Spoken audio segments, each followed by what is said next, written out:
Hola a todos, bienvenidos a un nuevo vídeo en el que vamos a resolver el examen de junio de la convocatoria ordinaria de Química de la Comunidad de Castilla y León para la evaluación de bachillerato para acceder a estudios universitarios. Muy bien, el examen consta de 10 preguntas donde el alumno deberá contestar 5 de las 10 con sus problemas y cuestiones cada uno. ¿De acuerdo? Entonces eran 10 problemas de los cuales había que escoger 5.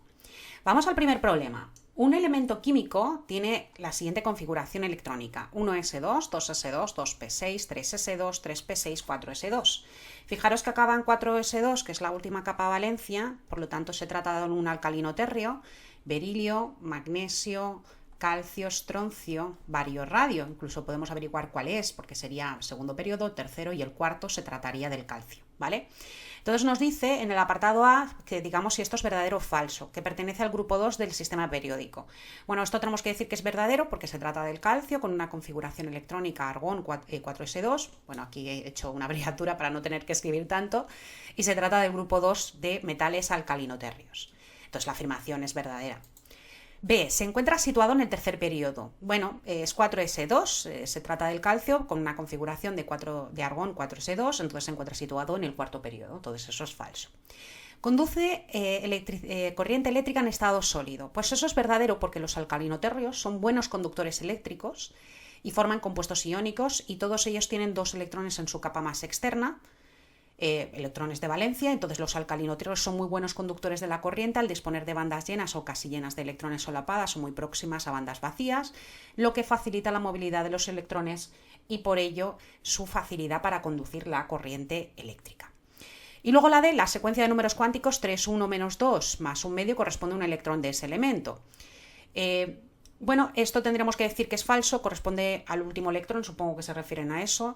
Si vamos de acuerdo con los valores que pueden tomar los números cuánticos de un electrón, vemos que el número cuántico principal debería ser un 4. Además, los diferentes valores del número cuántico del momento orbital angular se corresponden con el tipo de orbital atómico. Es un orbital s, por lo tanto el número secundario es un 0. Y los números cuánticos del calcio pues serían 4, 0, 0 y menos un medio. Así que la afirmación sería falsa. Muy bien, pasemos al problema. Tenemos un problema de equilibrio químico. Aquí nos dicen, parece que se han puesto de acuerdo en todas las comunidades autónomas con esta reacción química, porque en muchas comunidades hemos hecho la misma. El tetraóxido de nitrógeno que da 2 de dióxido de nitrógeno. Nos dan la K sub C, que vale 4,67 por 10 elevado a menos 3 a 22 grados. Y nos piden que determinemos las concentraciones de equilibrio de los gases si en un recipiente de 0,60 litros se introducen 0,80 moles de tetraóxido de nitrógeno. Bueno, pues hacemos nuestro cuadro de disociación. Aquí es verdad que el cuadro de disociación a lo mejor lo interesante sería hacerlo con concentración molar para reducir un poco el número de cálculos. Bueno, esto es un gas, es un equilibrio homogéneo. Fijaros que la variación de moles gaseosos sería 1, 2 de NO2 gas. Entonces aquí vamos a poner concentración inicial, la variación y la concentración en equilibrio. Aquí nos están diciendo que en el recipiente de 0,60 se introducen 0,80 moles de tetraóxido de nitrógeno. Entonces vamos a calcular la concentración inicial de esto, que serán 0,80 mol, que lo dividimos entre 0,60 litros. Entonces tenemos que 0,8 lo dividimos entre 0,6 y entonces esto nos da 1,33. 1,33 molar. Entonces aquí vamos a poner 1,33 molar, aquí nada. Perdón, qué mal lo he puesto, vuelvo a ponerlo, 1,33 molar, aquí nada, la variación menos x, aquí será más 2x y entonces esto será en equilibrio 1,33 menos x y en equilibrio 2x. ¿Qué nos piden? Determinemos las concentraciones. Entonces K sub C será igual a la concentración molar de dióxido de nitrógeno elevado al cuadrado por la concentración molar del tetraóxido de nitrógeno. Por eso hemos puesto el cuadro de disociación con concentraciones. Como la variación de moles gaseosos es 1, el volumen no se puede obviar, entonces es más fácil hacer una ecuación con concentraciones molares. Así que si la K sub C es 4,66 por 10 elevado a menos 3 y esto es igual a 2x elevado al cuadrado partido 1,33 menos x, pues tenemos que resolver esta ecuación de grado 2 que tenéis aquí. Esto quedará como 4,66 por 10 elevado a menos 3 igual a 4x al cuadrado partido 1,33 menos x. Entonces esto pasaría aquí multiplicando. Entonces este valor por 4,66 por 10 elevado a menos 3, el 1,33, esto nos daría igual a pues 4 con, vamos a pasar multiplicándolo, y entonces esto será 0, bueno, vamos a ponerle una notación científica, 6,21, 6,21 por 10 elevado a menos 3, he arrastrado el decimal de 1,33 porque es 1,33 periodo, menos 4,66 por 10 elevado a menos 3x igual a 4x al cuadrado. Entonces, si organizamos la ecuación de grado 2, 4x al cuadrado más 4,66 por 10 elevado a menos 3x menos 6,21 por 10 elevado a menos 3, lo igualamos a 0 y entonces resolvemos la ecuación de grado 2. Tenemos dos resultados, menú nos va a dar resultados por resultados posibles, aunque uno será válido y el otro no. Entonces esto será 4,66 por 10 elevado a menos 3, que es la x, menos 6,21 por 10 elevado a menos 3. Entonces tenemos dos resultados. X1 nos va a dar una concentración molar de 0,0388 molar y X2 nos va a dar una concentración molar negativa, que es igual a menos 0,039 molar, que como el equilibrio se desplaza en sentido directo, pues no será válido, ¿no? Entonces, podemos ya determinar la concentración de todos los gases en equilibrio porque tenemos el valor de X, así que la concentración de dióxido de nitrógeno en equilibrio sería 2 por 0,0388 molar, y la concentración de tetraóxido de nitrógeno en equilibrio pues sería 1,33 menos 0,0388. Bueno, pues nada, simplemente nos queda calcular esto. Le damos a menú 1, 2 por 0,0388, y entonces esto nos da que la concentración en equilibrio será 0,0776. Podríamos redondear a 78 molar si queréis, a 0,78 molar. Ya tendríamos una contestación, y la otra pues sería pues 1,33 menos 0,0388, que sería igual a 1,2912. 1,2912 molar. Entonces ya tendríamos las dos concentraciones nuevamente en el equilibrio, ¿vale? Y luego nos piden el B que calculemos de nuevo las concentraciones si una vez hemos alcanzado el equilibrio, si se aumenta la presión hasta que el volumen se reduce a 0,3 litros, manteniendo constante la temperatura. Bueno, esto es como una perturbación que nosotros hacemos por un principio de Chatelier, que si aumentamos la presión, el equilibrio se desplaza hacia donde menos moles gaseosos tengamos. En este caso se desplazará en sentido inverso, ¿vale? Entonces tenemos que partir de un nuevo equilibrio, ¿vale? En el cual que te dice que calcules nuevamente las concentraciones una vez alcanzado el nuevo equilibrio, y entonces tenemos como concentraciones en un equilibrio nuevo, ¿vale? Que parte del equilibrio anterior. O sea, una perturbación que parte de un equilibrio anterior. Entonces, aquí tenemos una concentración inicial de 1,2912 molar, ¿vale? Que es el cálculo que hemos hecho antes. Y luego tendríamos aquí, perdón, lo he puesto al revés. Esto sería el de dióxido de nitrógeno, que sería 0,0776 molar. A ver, sí que lo he puesto bien. Y esto sería pues 1,2912 molar. Entonces partimos de ese nuevo equilibrio con esas nuevas concentraciones y volvemos a calcular nuevamente el equilibrio. Entonces aquí tenemos una variación, aquí será más x, aquí será menos 2x, porque el equilibrio se desplaza en sentido inverso. Concentración en equilibrio sería 1,2912 más x, y aquí sería 0,0776 menos 2x. Y entonces, ¿qué significa? Que tengo que volver a calcular un nuevo equilibrio químico.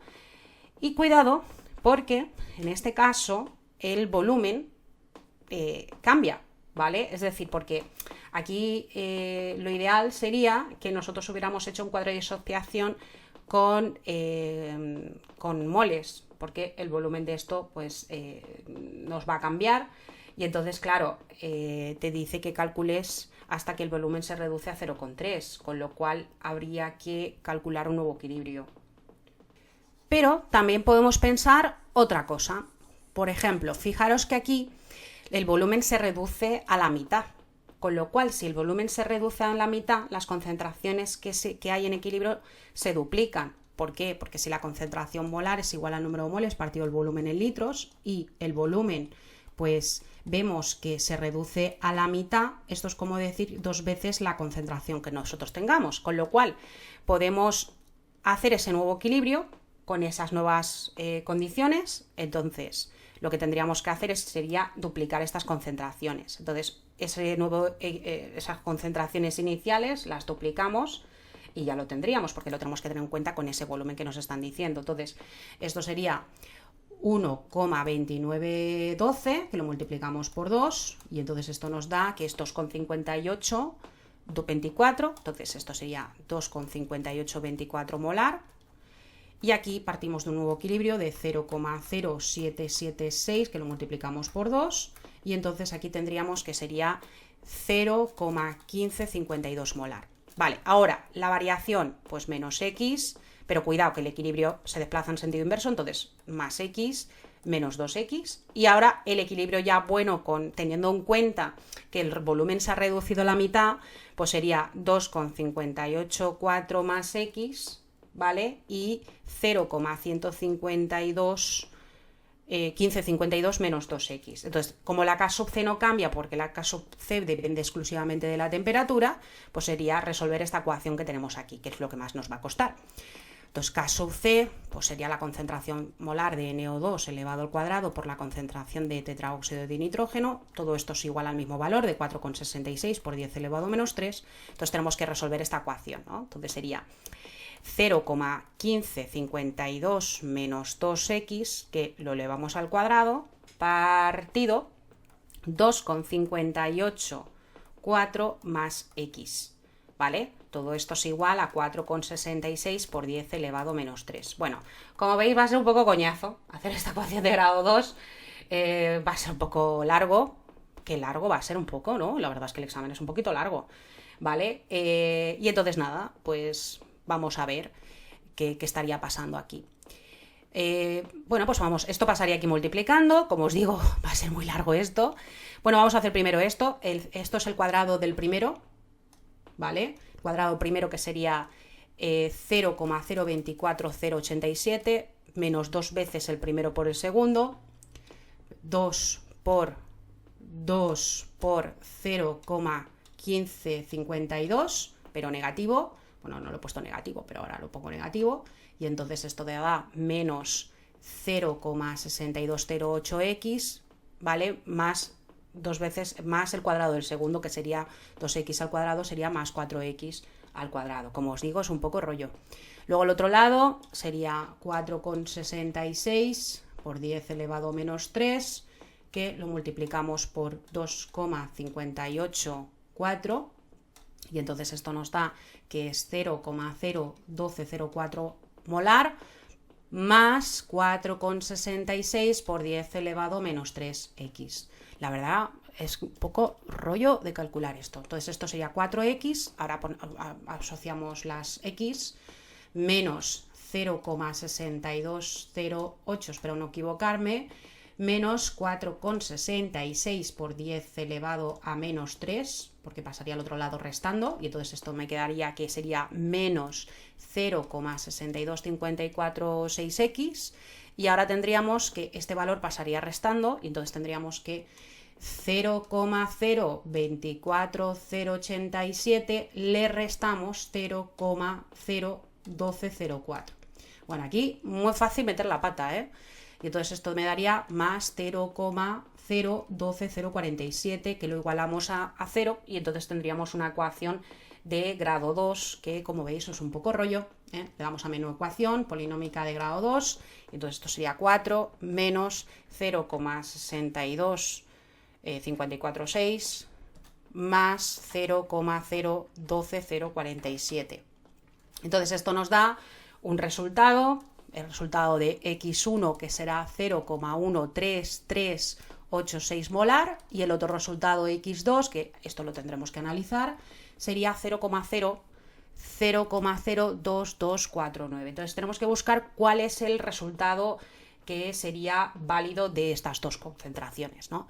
Fijaros que hay que buscar un valor que restándolo Fijaros aquí, si yo resto 0,1552 menos 2 por 0,1386 me daría un valor negativo.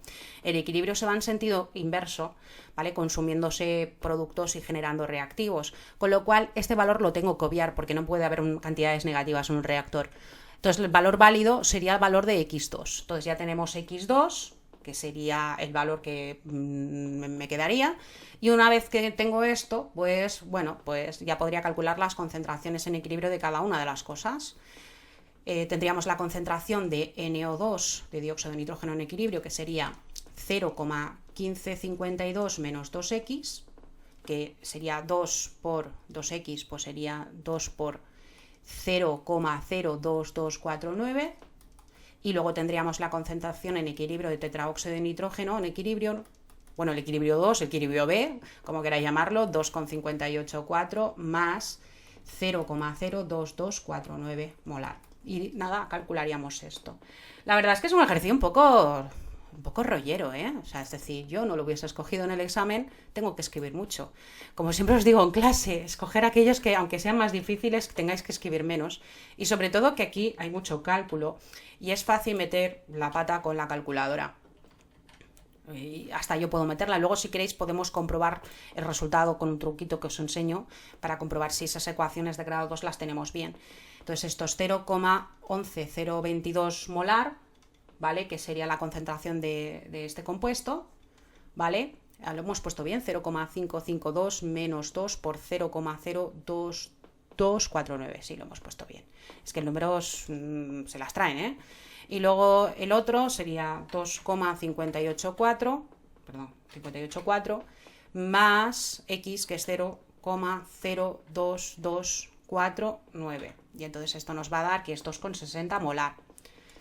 2,60649 molar. Bueno, quizá he puesto demasiados decimales, con que aquí me pongáis que es 0,11 me sobra y aquí que me pongáis 2,6 molar me sobra, ¿eh? Bueno, nosotros podemos calcular si tenemos bien la ecuación de grado 2, sí, con un truquito. Vale, podemos utilizar el método de Newton de la Casio-Clapeyron.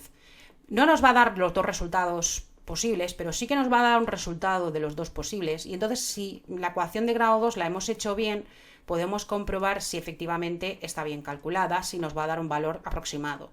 Cuidado que aquí la calculadora arrastrará todos los decimales, a lo mejor el resultado no está tan clavado, pero bueno, pues es un pequeño truco para ver si hemos resuelto bien la ecuación de grado 2. Le damos a SIP-SOL, le decimos que asigna un valor de LR, ¿vale? Y entonces vemos que uno de los resultados que nos ha dado es 0,13387. Es verdad que es el resultado no válido, pero esto nos sirve para comprobar que efectivamente pues no nos hemos equivocado resolviendo la ecuación de grado 2.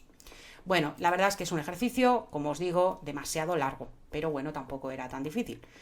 Vamos al problema 3, este ya es de ácido base, es un pelín más corto que el anterior. Nos dice que se dispone de una disolución de ácido acético a 0,055 molar y nos dan su constante de acidez, que vale este valor, y que calculemos el grado de disociación y su pH.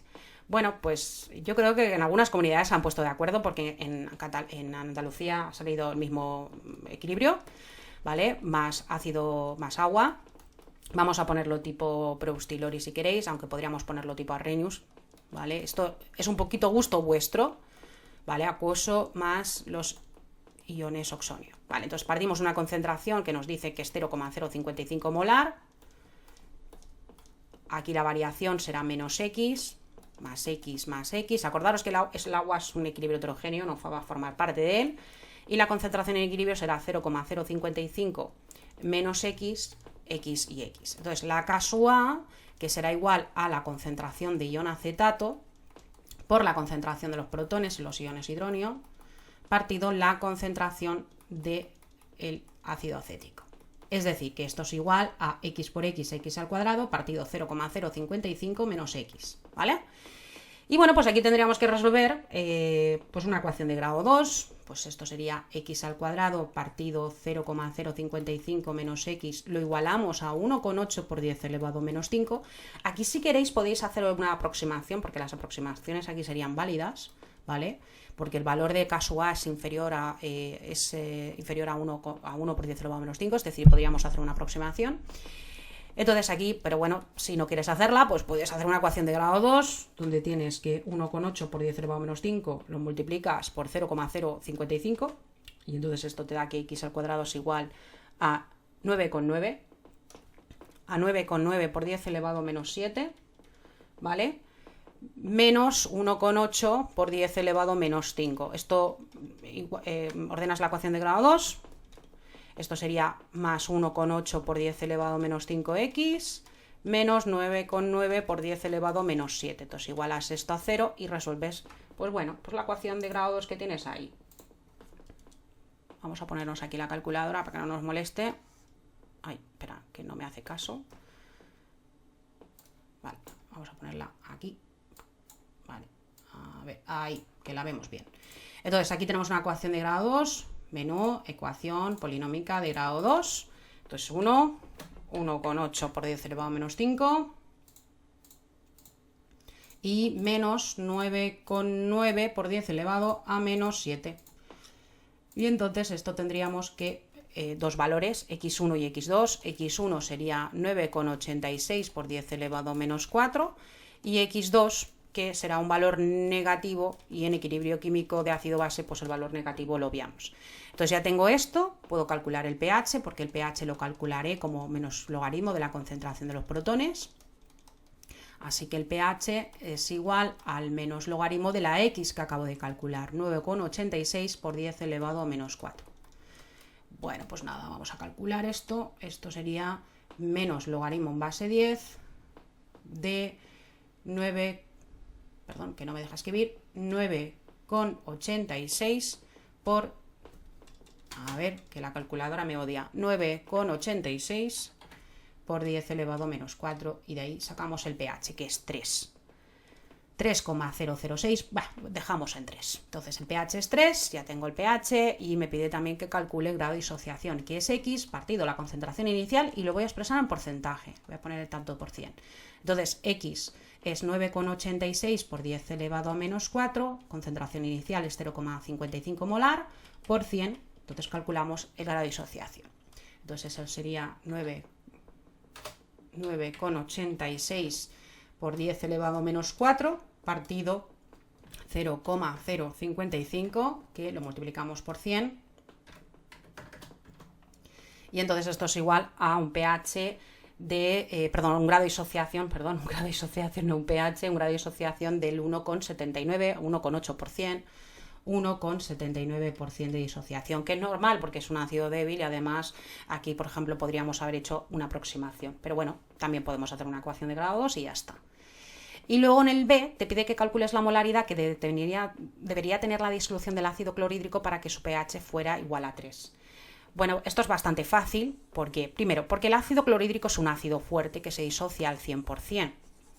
Entonces, si yo tengo el pH, puedo calcular la concentración del ácido clorhídrico. El ácido clorhídrico, en disolución acuosa, cuando reacciona con agua, ¿vale?, va a dar lugar, es un ácido fuerte, una flechita importante esto, va a dar lugar a los protones, los iones oxonio en disolución acuosa, más el ion cloruro.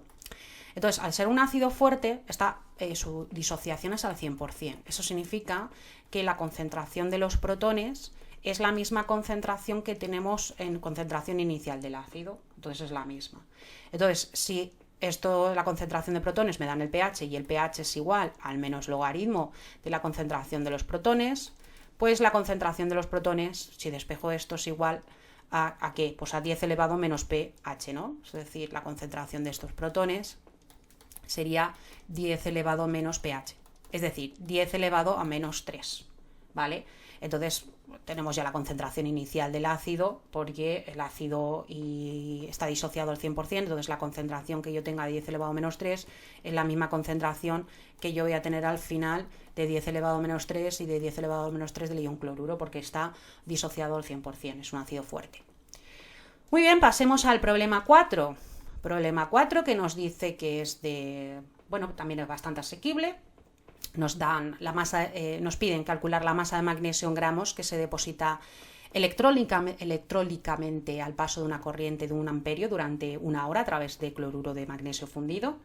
Bueno, aquí el cloruro magnesio, tenemos el cloruro magnesio, pues da lugar a magnesio más 2 más ion cloruro, concretamente 2. Pero en este caso el magnesio más 2 con 2 electrones ¿vale? Pasaría a magnesio sólido, ¿vale? Que esto sería el cátodo, ¿vale? Entonces, aquí lo que nos piden calcular la masa. Entonces, lo podemos hacer con una fórmula muy sencilla, que lo hemos visto en clase. La masa es igual al peso molar por la intensidad de la corriente, por el tiempo en segundos, partido la carga del ion por la constante de Faraday. Bueno, pues aquí el peso molar, en este caso del magnesio, sería 24,31, un amperio de corriente. El tiempo me dice que el corriente pasó durante 1 hora y 3.600 segundos. Acordaros de pasar estos segundos, dividido por la carga, que será más 2, por la constante de Faraday, ¿vale? La constante de Faraday sería 96.490, pero yo lo que voy a hacer, como la tengo en la calculadora, me la voy a poner a incluir directamente. Entonces esto sería 24,31 por 1 amperio, por 1 hora, que son 3.600 segundos, por la carga de esto del catión magnesio más 2, por la constante de Faraday. Mira, entonces me voy a sacar la constante de la calculadora, ¿vale? Que me la ponga. ¿Veis ahí la constante de Faraday? Que sería 96.490. Y entonces esto nos sale que la masa depositada es de 0,4535 gramos de magnesio se van a depositar. Y entonces ya tendríamos con esto el apartado A, ¿vale? Mirad qué fácil, ¿eh? Luego nos pide que calculemos la intensidad de la corriente que ha debido circular en el mismo tiempo, es decir, 1 hora, si la masa depositada fuera 1 gramo. Bueno, pues aquí, si yo tengo esta fórmula, lo que tengo que hacer es despejar la intensidad. Entonces, esto pasaría aquí multiplicando. Entonces tendríamos que la masa por la carga por la constante de Faraday sería igual al peso molar por la intensidad. Peso molar por la intensidad por el tiempo, y yo lo que quiero es la intensidad. Entonces intensidad sería igual a la masa depositada por la carga por la constante de Faraday partido el peso molar por el tiempo. Entonces, la masa 1 gramo, la carga del ion, pues una carga de más 2, la constante de Faraday partido el peso molar, que es 24,31 gramos, por el tiempo, 1 hora, 3.600 segundos. Bueno, pues nada, esto tenemos que calcular esto y con esto ya lo tendríamos. Bueno, pues tendríamos que 1 gramo por 2 por la constante de Faraday, que yo me la voy a sacar de la calculadora, sería físico-químicas el 2, partido 24,31, que es el peso molar del magnesio, por 3.600 segundos. Y entonces esto nos va a dar 2,2049, 2049 si queréis, amperios, 2,2 amperios. 2,249 amperios. Y entonces eso sería la intensidad.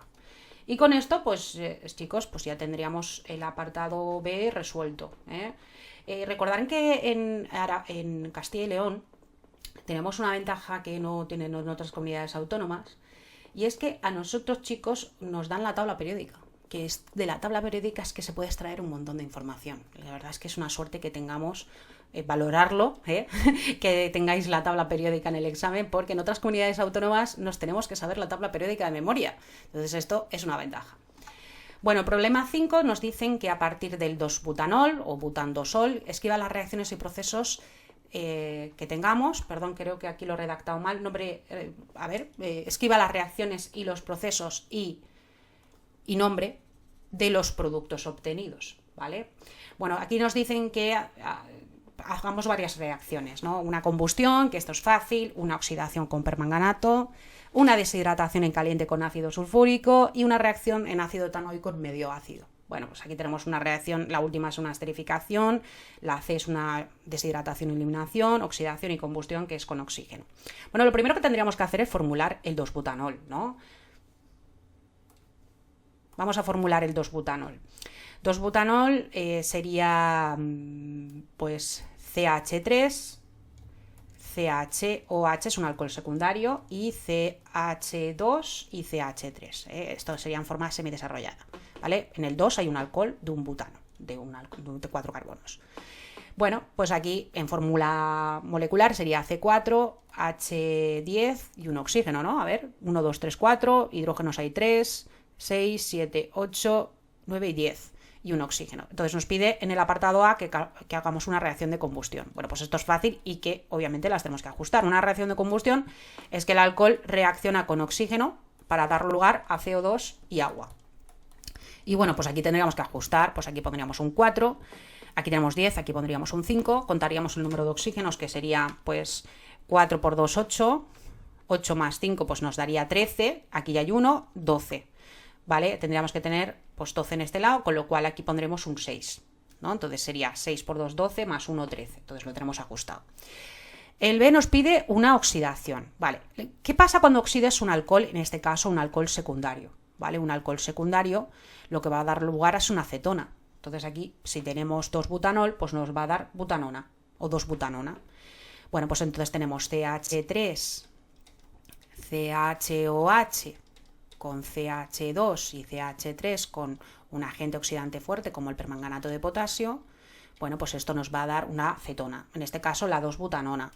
CH3, carbonilo oxígeno, 2 carbonos, 3 y 4.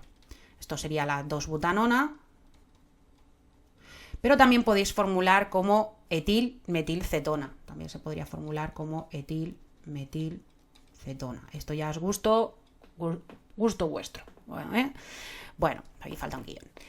Luego nos dice en el C que hagamos una deshidratación en caliente del ácido sulfúrico. Vale, es un alcohol secundario y entonces aquí vamos a poner el producto principal. Es verdad que puede dar dos tipos de alcoholes, pero vamos a poner el principal, ¿vale? Es una reacción de deshidratación, eliminación. Entonces, en el C tenemos el 2-butanol, que una deshidratación de ácido sulfúrico, que es una deshidratación intramolecular, pues nos va a dar 2-butanol, pues nos va a dar el 2-buteno, un alqueno, ¿vale? Este es el producto mayoritario.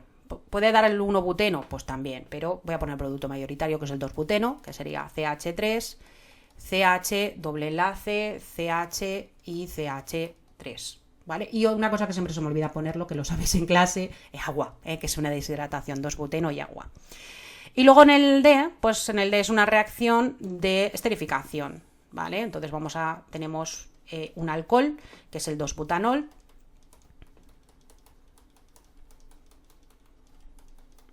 que reacciona con el ácido etanoico, que el ácido etanoico pues es el ácido acético, ¿no? Que es un ácido de 2 carbonos. Vale, esto es una reacción de condensación que dará lugar a CH3COO, un éster, con y cuidado aquí, porque aquí te coges este alcohol de aquí, cuidado con esto, que no es lineal. Entonces tendríamos aquí CH, espera, voy a ponerlo bonito, vale, sería CH3, COO, vale, cuidado, y aquí CH, y aquí CH3, y aquí CH2, CH3, ¿vale? Entonces tendríamos 1, 2, 3, 4, y lo tendríamos, y obviamente lo que siempre se me olvida que es formular el agua. Entonces aquí tendríamos tanoato de ácido tanoico de 1-metilpropilo y agua, ¿vale? Y ya tendríamos el ejercicio resuelto. Vamos al problema 6, nos pide que respondamos razonadamente las siguientes cuestiones. ¿Qué tipo de fuerzas se deben romper para disolver sulfuro de calcio en agua? Vale, el sulfuro de calcio es un compuesto iónico que está formado entre un metal y un no metal. Entonces es un compuesto iónico y para disolver sulfuro de calcio hay que romper el enlace iónico y entonces hay que vencer la fuerza de atracción electrostática entre los iones de distinto signo, ¿vale? Porque se trata de un compuesto iónico. Luego te dice que ordene de menor a mayor la primera energía de ionización de los átomos de aluminio, boro, carbono, potasio y sodio. Vale, la energía de ionización, recordar, es la energía necesaria para arrancar un electrón de un átomo en estado gaseoso. Para arrancar un electrón de un átomo en estado gaseoso hay que comunicarle la energía suficiente para vencer la fuerza de atracción electrostática de este por su núcleo atómico, y esta fuerza de atracción depende de la distancia entre el electrón y el núcleo y de la carga nuclear. Y ahora, dentro de un mismo periodo, la energía de ionización aumenta a la derecha, ya que al aumentar la carga nuclear provoca una mayor atracción del núcleo sobre el último electrón, por lo que se necesitará más energía para arrancarlo de los átomos, ¿vale? Según esto se cumple lo que veis aquí, es decir, la energía de ionización aumenta conforme avanzamos en grupo y aumenta conforme disminuimos en periodo. Y dentro de un mismo grupo, la energía de ionización aumenta al ascender, ya que disminuye el número de capas electrónicas y el último electrón estará más atraído al estar más cerca al núcleo, que necesitará más energía para arrancarlo. Entonces, si nosotros situamos estos elementos en la tabla periódica, que tenemos aquí el sodio, el potasio más o menos por aquí, el aluminio por aquí, el boro por aquí, el carbono por aquí, ¿vale? Los ordenamos y entonces la energía de ionización más en orden creciente, de menor a mayor, primero sería la del potasio, después iría la del sodio, después iría la del aluminio, por último el boro y por último tendríamos el carbono, ¿vale? Entonces aquí sería básicamente indicar esto. Y luego, ¿qué compuesto presenta un punto de ebullición más alto? El ácido fluorhídrico, bueno, fluoruro de hidrógeno o el cloruro de hidrógeno. Vale, los dos compuestos presentan enlaces covalentes y el punto de ebullición dependerá del tipo de fuerzas intermoleculares que presentan. También ambos son compuestos polares porque el fluoro y el cloro son más electronegativos que el hidrógeno. Y lo que los distingue es la diferencia de electronegatividad, que es algo mayor en el caso del fluoruro de hidrógeno que en el caso del cloruro de hidrógeno, porque el fluoro es más electronegativo que el cloro, ¿no? Esto hace que uno tenga las fuerzas intermoleculares del enlace de hidrógeno HF y el otro tenga fuerzas de Van der Waals dipolo-dipolo con cloruro de hidrógeno. Entonces, como las primeras son más fuertes que las segundas, pues tendrá un punto de ebullición más elevado en ácido fluorhídrico que en ácido clorhídrico. Recordad que en el enlace de hidrógeno en química se forma entre hidrógeno y entre elementos electronegativos de otro elemento polar como el nitrógeno, oxígeno y flúor. Importante esto. Los biólogos metemos el azufre, pero en química nitrógeno, oxígeno y flúor, ¿vale? Entonces, ¿quién tiene un punto de ebullición más alto? Bueno, el punto de ebullición más alto obviamente será del fluoruro de hidrógeno, comparado con el cloruro de hidrógeno. Muy bien, vamos a la pregunta 7, ¿vale? Que es de solubilidad, un poquito rollera hay que decirlo. Se sabe que a cierta temperatura la solubilidad del yoduro de plomo en agua es de 0,65 gramos partido litro. Cuidado que está en gramos partido litro, habría que pasarlo a molar. Determina el producto de solubilidad KPS. Bueno, pues tenemos una sal insoluble en estado sólido que se disocia doble flecha en plomo más 2 en disolución acuosa más 2 iones yoduro en disolución acuosa. ¿Vale? Entonces tenemos concentración inicial, concentración final, nada, nada, y esto será S y 2S. Entonces la KPS será igual, o la constante producto de solubilidad será igual a plomo más 2 por la concentración de ion yoduro elevado a 2. Es decir, esto será igual a S por 2S elevado al cuadrado, 4S al cuadrado por S, 4S al cubo. Entonces, si tengo la solubilidad, tengo la KPS, pero cuidado que la solubilidad está en gramos partido litro, entonces 0,65 gramos partido litro, esto habrá que pasarlo a peso molar, ¿vale? Esto básicamente sería 0,65 gramos que lo dividimos por el peso molar del yoduro de plomo, que será igual a 207, que es el peso molar del plomo, con 2, más 2 por el del yodo, que es 126,9. Todo esto dividido, obviamente, en un litro, ¿vale? Y entonces tendríamos la solubilidad en molar. Cuidado aquí, que esto es una precaución de acordaros que hay que pasar gramos litro a molar. Entonces esto sería 0,65, que lo divido entre 207,2 más 2 por 126,9, ¿vale? Y ya lo tendríamos, que esto sería igual a una solubilidad de 1,41 por 10 elevado menos 3, que mol partido litro. Ahora, si quiero calcular KPS, KPS es igual a 4 por S, que es 1,41 por 10 elevado menos 3, todo esto elevado al cubo. Bueno, pues nada, vamos a calcularlo. Esto sería 4 por el anterior, que lo elevamos al cubo, así arrastramos todos los decimales. Y esto nos da 1,12 por 10 elevado menos 8 molar, sería el producto de solubilidad, ¿vale? Ya lo tendríamos resuelto. Vale, en el apartado B te dice la solubilidad en gramos litro del yoduro de plomo en una disolución de 0,15 molar de yoduro de potasio, ¿vale? El yoduro de potasio es una sal soluble que te va a dar ion potasio, ¿vale? Es una sal soluble, una flecha, que te da ion potasio en disolución acuosa más ion yoduro en disolución acuosa. Entonces aquí el ion común que tenemos es el yodo. Entonces aquí si yo tengo 0,15 molar de esto, pues la concentración final del ion yoduro es 0,15 molar. Entonces aquí es un principio de Chatelier, lo que está pasando es que estoy incrementando la concentración de yodo, el ion yoduro, entonces el equilibrio se desplazará en sentido inverso, disminuyendo la disolubilidad. Entonces la solubilidad del yoduro de plomo será menor, ¿vale? Entonces, ¿qué me piden que calcule? Pues que calcule esa nueva solubilidad en gramos partido litro. Vale, entonces, ¿qué tengo que hacer? Pues tengo que hacer un nuevo equilibrio. Entonces aquí yo tendré una concentración inicial, una concentración final. Bueno, voy a poner la variación para que lo veáis. Obviamente esto es un sólido nada, ¿vale? Entonces aquí yo parto de nada, pero aquí parto de 0,15 molar, ¿vale? Y entonces aquí esto será más S y aquí será más 2S. Entonces esto en equilibrio será S y 0,15 más 2S. Entonces la nueva KPS, la KPS es la misma, ojo que esto no cambia, lo que va a cambiar es la solubilidad. Entonces aquí tenemos que KPS es igual a S por 0,15 más 2S elevado al cuadrado. ¿Qué tenemos que hacer? Pues tenemos que calcular este nuevo cálculo. Entonces, aquí podemos hacer una cosa, ¿vale? Para evitarnos una ecuación de grado 3, que es lo que nos va a salir. Este valor es muy pequeño y entonces podemos aproximarlo a 0 y entonces podemos despreciarlo. Entonces, al aproximarlo a 0 podemos despreciarlo. Entonces, KPS, porque está muy cercano a 0, será S por 0,15 elevado a 2. Entonces, esto puede resultar mucho más fácil de resolver. Entonces, la nueva solubilidad es igual a KPS partido la S, partido 0,15 elevado al cuadrado. 0,15 elevado al cuadrado. Y como tenemos la KPS, que es 1,12 por 10 elevado a menos 8, dividido entre 0,15 elevado al cuadrado, pues podemos calcular esa nueva solubilidad, que en primer lugar va a ser en gramos, va a ser en mol partido litro.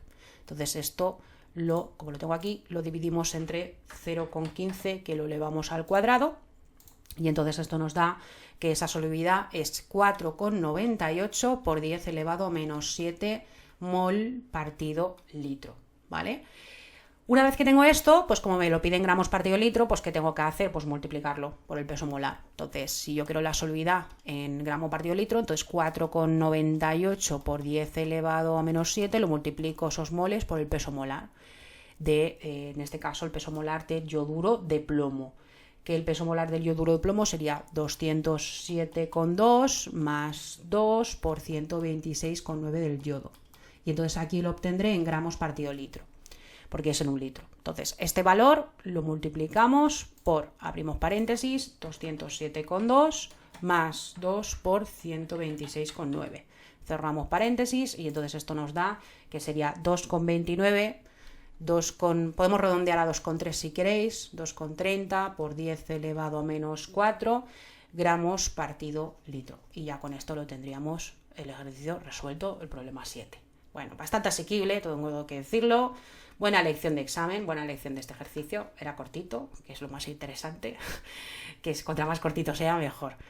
Vamos al problema 8. En el problema 8 nos dicen lo siguiente. Conteste razonadamente las siguientes cuestiones. ¿Cuántos gramos de hidróxido de sodio se necesitan disolver en agua para preparar 100 mililitros de una disolución de pH 12? Vale, el hidróxido de sodio, lo primero que nada que tenemos que saber es que el hidróxido de sodio es una base fuerte que se disocia en ion sodio más ion hidróxido. Entonces, si yo sé la concentración de hidróxido, sé la concentración del hidróxido. Sé la concentración de hidróxido de sodio, porque es un es un ácido fuerte que está disociado al 100%. Entonces la concentración es la misma. Si tengo un pH de 12, pues sabemos que pH más pOH es igual a 14. Eso significa que el pOH será igual a 2. Y si pOH es igual al menos logaritmo de la concentración de hidróxidos, la concentración de hidróxidos será igual a 10 elevado a pOH. Es decir, 10 elevado a menos 2.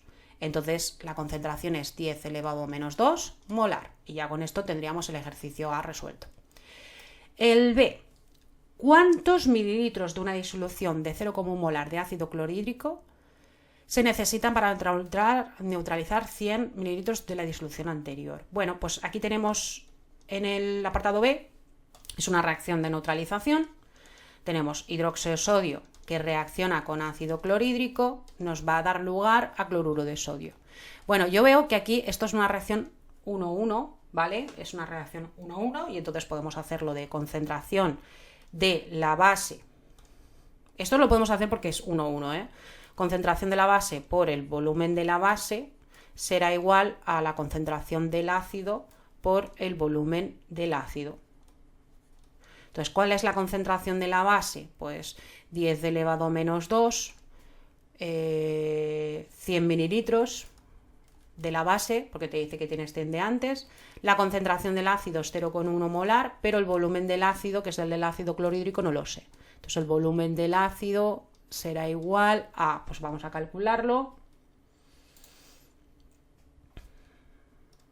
Esto será igual a 10 elevado a menos 2, que lo multiplicamos por 100 mililitros y lo dividimos entre 0,1 molar. Y entonces esto nos va a dar pues 10 mililitros. 10 mililitros. Y con esto tendríamos resuelto el apartado B. Muy asequible, todo hay que decirlo. Y luego nos preguntan en el C que cuál será el pH de una disolución anterior al finalizar la neutralización. Bueno, pues es un ácido fuerte con una base fuerte. Ácido fuerte con una base fuerte. Va a formar una sal, que es la sal de cloruro de sodio. La sal de cloruro de sodio, cuando tú la disocias, te da ion sodio más ion cloruro en disolución acuosa. Y entonces tienes el catión sodio, que viene de una base fuerte, entonces es un ácido conjugado débil, más débil que el agua, no genera reacción de hidrólisis. Luego el ion cloruro es la base conjugada que procede de un ácido fuerte, que es el ácido clorhídrico. Por lo tanto, es una base conjugada débil, más débil que el agua, no genera reacción de hidrólisis y por lo tanto la sal pues tiene un pH neutro. ¿Vale? Aquí habría que escribir lo de la hidrólisis, ¿vale? Todo lo que acabo de decir lo tendríais que escribir porque es una cuestión, ¿vale? En este caso sería una cuestión de hidrólisis. Problema 9. A partir de los potenciales de reducción que se adjuntan, conteste razonadamente. ¿Qué metales de la lista se disolverán en una disolución de ácido clorhídrico a 1 molar? Y luego, si se dispone de 3 recipientes con disoluciones de nitrato de plata, nitrato de zinc y nitrato de manganeso, en cada uno se introduce una barra de hierro, ¿en qué caso se formará una capa de otro metal sobre la barra de hierro? Bueno, como veáis, esto es un ejercicio bastante rollero, ¿vale? Bastante largo de escribir. A ver, primero para que los metales se disuelvan, lo que tiene que pasar es lo siguiente. La energía libre de Gibbs tiene que ser un proceso menor que cero y espontáneo. La energía libre de Gibbs se calcula como el número de electrones transferidos por la constante de Faraday por la variación del potencial de la reacción. Con lo cual, las variaciones del potencial de la reacción para que suceda esto tienen que ser de signo positivo, ¿vale? Entonces, si yo tengo ácido clorhídrico en disolución, tengo esto, ¿vale? Que pasará a hidrógeno gas, ¿no? Entonces, de protones, porque claro, cuando yo tengo el ácido clorhídrico en una disolución acuosa, pues tendré los protones, ¿eh? Entonces tendré protones. Entonces el protón lo único que le puede pasar es que se genere un gas. Claro, esto de más 1 a 0, eso es una reacción de reducción. Y entonces aquí pondré un potencial estándar de reducción en este caso del hidrógeno, que será 0. Entonces lo demás tienen que ser todo reacciones de oxidación. Entonces tengo que buscar y escribir todos los potenciales de oxidación para ver cuál de todos me va a dar un valor positivo. Vale. Entonces si yo pongo la oxidación del hierro, hierro pasa a hierro más 2 y pongo el potencial estándar de oxidación del hierro. ¿Cómo lo obtengo? Cambiando el signo, 0,44 voltios, ¿vale? Luego pondré el del zinc que pasa a zinc más 2. ¿Cómo obtengo el de oxidación? Como os digo, cambiando el signo. Será más 0,76 voltios, ¿vale? Este también es un más. Luego la oxidación de la plata, Ag pasa a G más, plata, entonces aquí pongo el potencial de oxidación de la plata, que será menos 0,80 voltios. Luego pongo el del cobre, cobre que pasa a cobre más 2, pondré el potencial de oxidación del cobre, que será menos 0,34 voltios. Y ponemos el del sodio, ay que no me cabe, que pasa a sodio más 1, entonces el potencial de oxidación del cobre y del sodio sería más 2,71 voltios, y el manganeso, que no me cabe, manganeso que pasa a manganeso más 2, pongo el potencial de oxidación que sería de más 1,18. Entonces tengo que buscar los pares que me generen una reacción espontánea, ¿vale? Es decir, que me generen una reacción espontánea que si no sea positivo. Entonces, ¿cuáles son esos pares de todos los que nos han puesto ahí? Que nos han puesto un puñado, ¿eh? Bueno, ¿cuáles son las sumas que daría positivo? Pues 0 con esto daría positivo, 0 con esto daría positivo. Yo lo que hago es sumar, porque me gusta sumar, entonces yo la variación lo calculo como el potencial estándar de reducción más el potencial estándar de oxidación. Si tú quieres el de oxidación, lo que haces es cambiar de signo. Entonces voy a cambiar de signo todo. Entonces he cambiado de signo todas las reducciones, todas las oxidaciones. Entonces, este reacciona, este no porque daría negativo, este daría negativo y este daría y este también daría positivo. Entonces, ¿qué metales de la lista se van a disolver? Pues van a ser el hierro, el zinc, el sodio y el manganeso, ¿vale? Entonces tendríamos que decir que esos 4 serían los que se disolverían en la reacción, ¿eh? Un poco largo, la verdad, porque había que escribir todos los metales que nos daban en la lista y, bueno, pues la verdad es que es un poco coñazo el ejercicio, pero bueno. Vamos al siguiente. Nos dice, se dispone de 3 recipientes y en cada uno de ellos se introduce una barra de hierro. ¿En qué caso se formará una capa de otro metal? Bueno, pues aquí tenemos que hacer 3 equilibrios. Ya os digo que estos ejercicios son un poquito rolleros. Entonces tenemos una barra de hierro. Y entonces tenemos como 2 disoluciones. Espera, voy a volver a hacer el dibujo que me ha salido muy mal. Tenemos un vaso de precipitados con una barra de hierro, ¿vale? Hierro sólido. Y entonces en la primera tenemos iones plata, ¿vale? En la segunda tenemos hierro sólido con iones zinc más 2.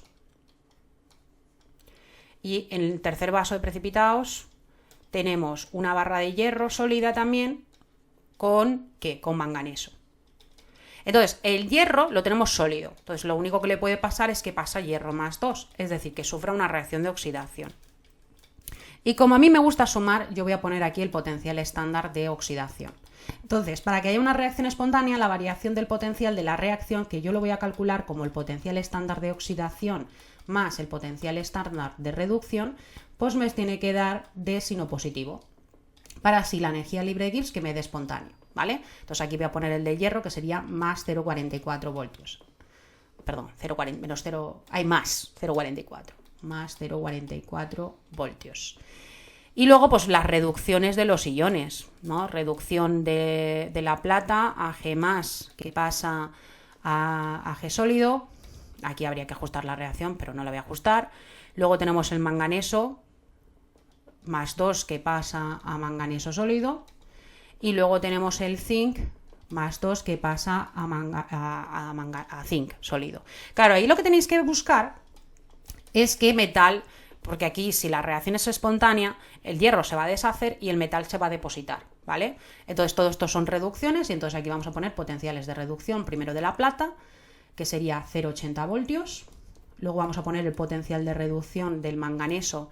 Igual eso del manganeso, bueno, lo veo, ay, qué cerca estoy, menos 1,18 voltios. Y luego vamos a poner el potencial de reducción del zinc, que sería menos 0,76 voltios. ¿Vale? Fijaros que aquí no cambio de signo, solo he cambiado de signo la oxidación.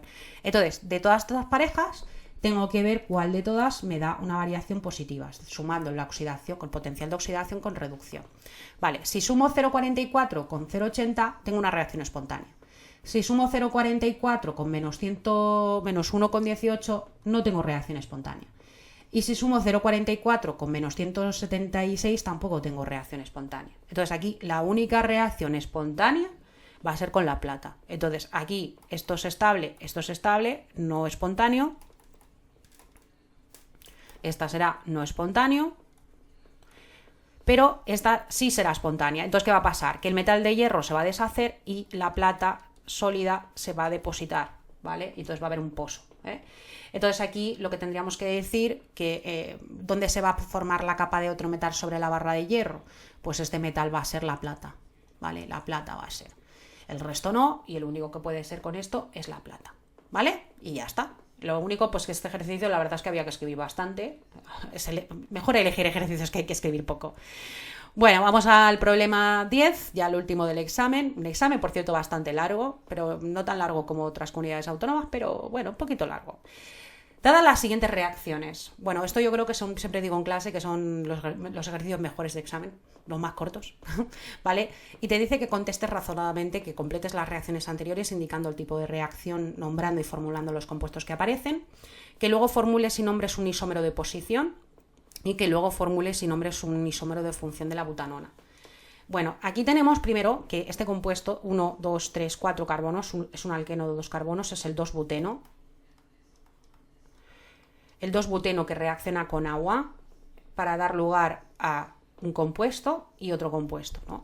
Claro, el 2-buteno cuando reacciona con el agua sufre una reacción de adición al doble enlace. Entonces, el 2-buteno, que es CH3, CH, doble enlace, CH, CH3, cuando reacciona con agua, que es HOH, ¿vale? Se genera un alcohol, ¿vale? Entonces sería CH3, CH, y aquí aplicamos la regla Markovnikov, en este caso es simétrico, no hay regla Markovnikov, y entonces sería CH2OH, perdón, sería CHOH, CH2, CH3. Y entonces aquí del 2-buteno formamos el 2-butanol. ¿Vale? El 2-butanol. Claro, el 2-butanol es este compuesto A. Y luego te dice que el compuesto A sufre una oxidación, porque usas permanganato y entonces aquí tenemos una reacción de oxidación, porque esto es un oxidante fuerte. Y entonces tienes un alcohol secundario. Un alcohol secundario lo que hace es oxidarse a una acetona. Entonces si tú tienes el 2-butanol, pues te va a dar 2-butanona.